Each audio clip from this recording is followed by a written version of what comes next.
為慶祝五一勞動節，工聯會九龍地區服務團隊響應今年舉辦嘅探訪工友大行動。4月30日，邀請民政及青年事務局局長麥美娟到藍田村探訪慰問、清潔、保安同物業管理嘅工友。觀塘區議員簡永東、余少麟、李家恒、程海欣、黃啟新聯同工聯會副理事長、立法會議員鄧家彪等，陪同麥美娟喺藍田村參觀，了解工友嘅日常工作情況。我哋香港嘅社區清潔啦，同埋我哋鄰里嘅和諧，好多都係靠我哋前線工友咧幫手嘅。成個社會嘅建設、社區嘅建設咧，我哋基層工友咧都係出咗唔少力嘅。最緊要大家咧喺工作嘅時候咧，要注意安全，同埋咧要照顧好自己。祝大家身體健康，工作順利。麥美娟先後到訪清潔工休息室、屋邨座頭及房屋署藍田村辦事處，並同義工一齊向工友派發禮物包。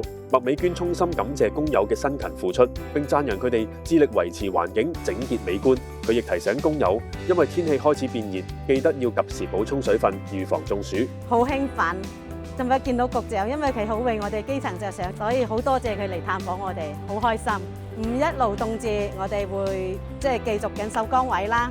之後做完之後咧，自己輕鬆下。五一勞動節，希望各個同事都身體健康。頭先去探訪嘅清潔同埋保安工友，本身好多都係呢度嘅街坊嚟。五一勞動節，我哋一齊嚟探訪佢哋，為你打打氣，希望佢哋喺度做得開心啦，住亦都住得舒服。我作為當區區議員，都會同我嘅同事、同我哋工聯會成個團隊一齊繼續努力，為佢哋做好嘅服務。其實無論打工仔女定係每一個香港市民，最關心嘅就係安全健康，加強職安健保障，尤其喺極端天氣，我哋工聯會同各大工會會做好呢方面嘅推動。我哋都呼籲工友，如果喺佢嘅工作環境或者喺工作裝備裏面見到需要改善嘅地方，一定要同工會或工聯會議員講，我哋一齊改善我哋嘅職安健。探訪工友大行動，服務市民走在前。